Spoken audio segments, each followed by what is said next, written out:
Hello, ladies and gentlemen, and welcome back to another episode of the Epic Productions podcast. I'm your host, Mac, joined here as usual with my co-host with the most, Kristen, aka Miss Omegle. Kristen, how you doing today? I'm doing okay, Mac. How are you? Doing good, doing good. We got a little mini episode here today. We got the chance to be able to talk to filmmaker Britt Bankhead and actress Grace Patterson of their new horror movie, The Town That Takes, coming out July 10th at the time of this recording. That's tomorrow. And you got a chance to interview Britt, who is the director of this movie and one of the stars of this movie, Grace Patterson as well, too, right? Mm-hmm.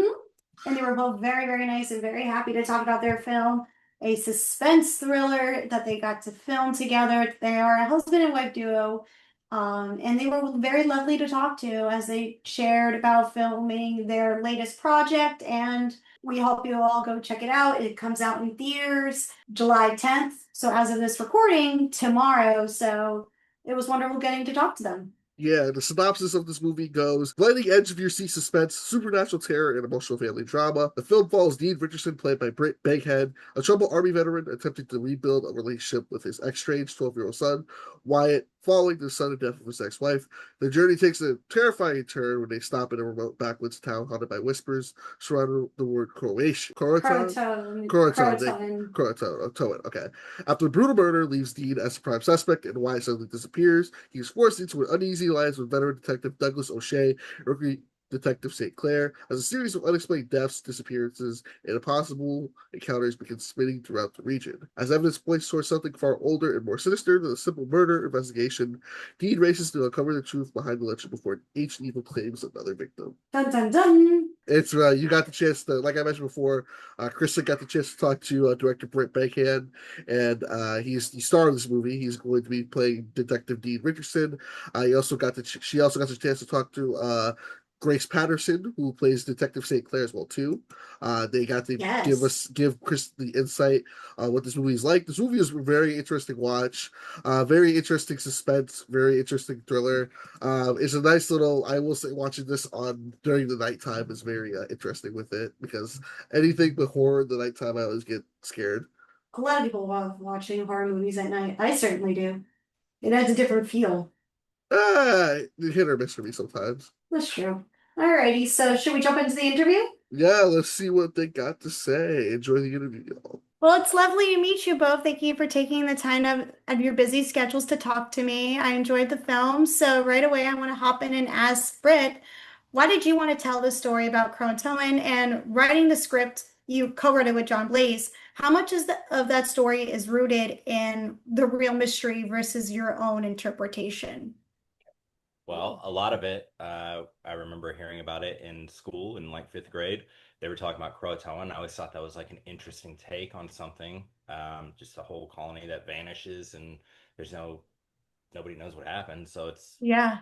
left a lot of freedom. So Yeah. I had a script I'd written, and I took it to my friend John, and I said, "Hey, let's make this into something else. I want to take this out of here, and then I want to do it on CROATOAN." Yeah. So we did a deep dive on CROATOAN, and a lot of the Native American lore went into skinwalkers, Wendigos, Okay. and that's obviously the route we took. Yeah. So Clearly. And then Grace, you star as rookie detective St. Clair. You were fabulous in it. What Thanks. was what was your first reaction when you read the script? And did you connect personally with the character when bringing her to life? Yeah, so I kind of got to read every draft as they went, Oh, okay. which was kind of cool because we're married. So I was like, Yeah. got to see everything. And I think initially they were wanting St. Clair to be more of a seasoned detective, and I was like, nah, I think she should be green. So I'll relate to that more. So I had a lot of say into how the character would be, which helped me relate to her more. Well, she learns a lot on this journey that she goes on. And I Exactly. really, I really want to know your collaboration process between the two of you since you are married. And because I know you need to build like a good foundation to have a successful film. So, what is Mhm. your collaboration between the two of you like? I think just a lot of bouncing ideas off of each other. Like, what about this? Like, no ideas too crazy. you know, I know if I'm producing with Britt that he's gonna want to do a car chase, fight scene. He's like, what if we try to jump a car? You know, I'm like, ah. I mean, we can try. We tried like doing miniature car jumps, like a anything. But I mean, I think no idea is too crazy. So we just, you know, we respect each other's creative processes and try to be encouraging to each other. Yeah, totally. And then what was it like working with Miles on this project? Miles Mendelssohn is really great in this project. Did you enjoy him and how did you get him to sign on for this project? Oh, we love Miles. We love Yeah, Miles. he's such a like great guy. Yes, on Down and to off earth. camera. Yeah. Yeah, Fan of indies. He's very gracious too with yeah. all the filmmaking. Yeah, because sometimes on an indie film things are changing and Oh we're yeah, like, oh, sorry, constantly. this, and he's just so laid back. Some of his family came in the last couple of days of shooting and they were Aw. lovely. So we're super excited to see him at the premiere. But we have the same management company, so Oh, we saw okay. him initially on Tulsa King, and then we loved him on that, and then we realized, oh, I was like, oh, I might could have an in here. Yeah, totally. And then I love the fact you brought up the car chase scene in a previous Yes. answer. Can you talk about choreographing that scene, that high and chase tense scene? Yeah. Yeah, absolutely. So we obviously had it written way different than what it ended up being. Because I mean, you actually get to locations, but we had a great driver come in, Sammy Maloof, and Sammy's got a docu-series on Netflix. It's called The Maloof Way.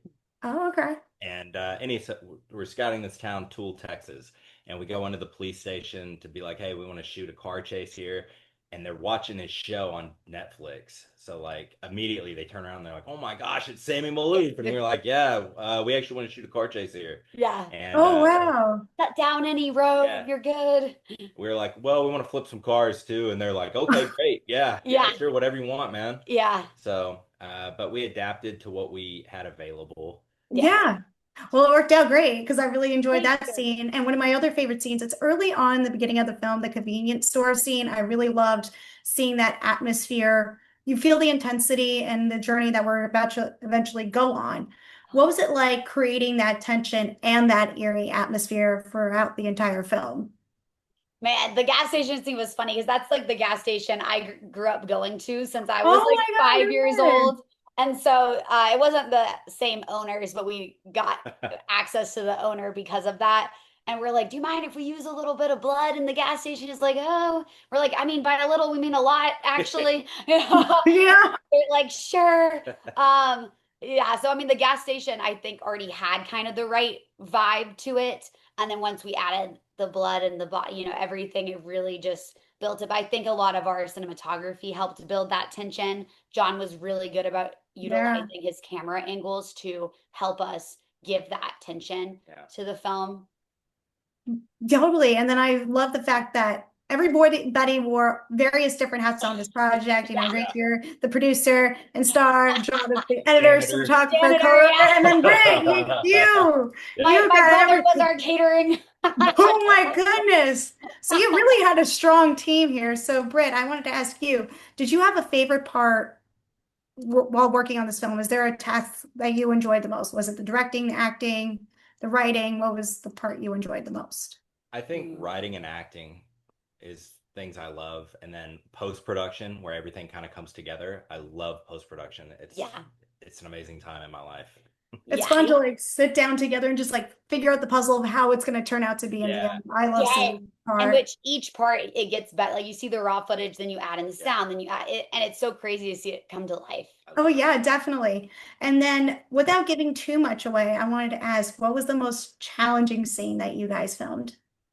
Ooh, I mean, I wasn't in this one, but the interrogation scene, Oh yeah. it was like a 9-minute scene. Yeah, I mean, that was on paper it looked good, but then we're like, man, that's 9 minutes. We got to keep the audience like intrigued in it. So John really Right. the camera angles. Yeah. Oh, definitely. Yeah. So I loved that scene. Yeah. And now getting into one of my final questions, this is a film that explores grief and redemption. What do you hope audiences take away after viewing your film? I hope everybody just loves it, and then they go do a deep dive on like CROATOAN and send us their own theories on what happened. Yeah. But hopefully have fun. Hopefully the action's fun. Hopefully they're scared. Hopefully there's some emotional, Yeah. they feel something emotionally, and are moved. Well, also, Grace, I just want to ask you one question because I know you're a writer, and this Yes. is just something that I hope to see you guys do in the future. Do you hope to turn one of your books into a film? Oh, love that. Yes, I want to read one of your so books, bad. girl. Your story sounds good. So Yes. Yeah, that's like definitely something I really want to do. Yeah, I got there's something that could be happening with my memoir. We'll see, but I would love to turn some of my fiction books into some films. That's like my dream, but yeah. well, I know you got the horror stuff. Hopefully, you get to turn some of your romance stuff into a reality. But Yes. thank you both so much for your time. I enjoyed getting to connect with you both. Thank you so much for having us. So that concludes our interview. Thank you all so much for tuning in and listening. Go check out The Town That Takes in theaters tomorrow, July 10th. Mac, this was a fun episode, a little interview episode. Where can the good people follow us? So you can follow us on our YouTube channel. Make sure you drop a subscription at the MBK Productions Podcast. Follow us on Instagram at the MBK Productions Podcast as well, too. Also, donate to our Patreon, which is $1 a month. Every dollar helps. And until next time, I've been Mac. This has been Kristen, and you've been listening to the MBK Productions Podcast. Peace. Bye.